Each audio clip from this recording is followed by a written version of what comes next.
The artist recreates the world.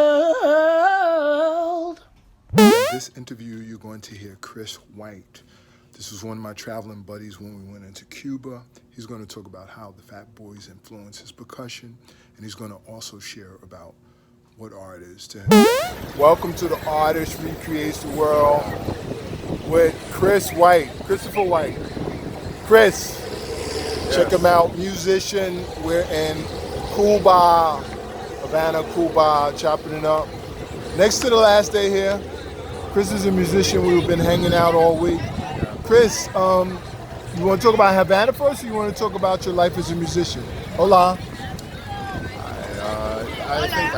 I think music for me has always been about the conversation, about observing first and then speaking, relating, first hearing it. So it's been great to be immersed fully here in Cuba and hearing all the sounds of the language and the way people speak and the way they communicate. Very colorful language, and at the same time, lots of influences coming together. So I'm glad to be here. And what is art to you? How do you explain art?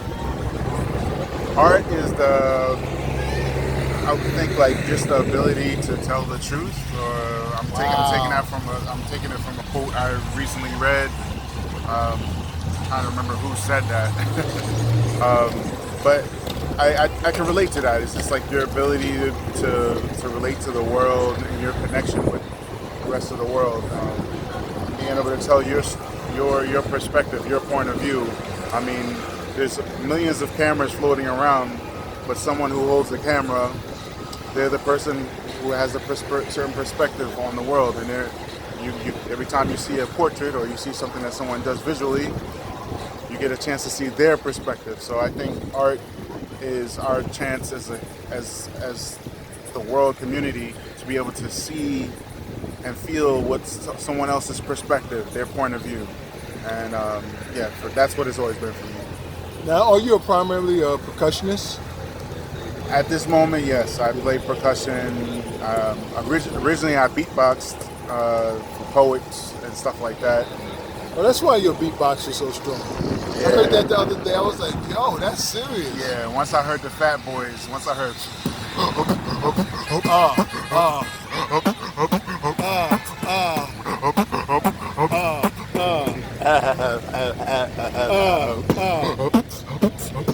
Yeah, so once I heard that was like 82, 80, wow. 83, you know what I'm saying? So, so I mean, I didn't have a drum set, and I had to find a way to make those sounds I was hearing that I could relate to. So I used my mouth. So from beatboxing, it went into me playing with my hands, eventually getting a drum set when I was 11, having a band when I was 18, going into college, and then now I play for dance classes.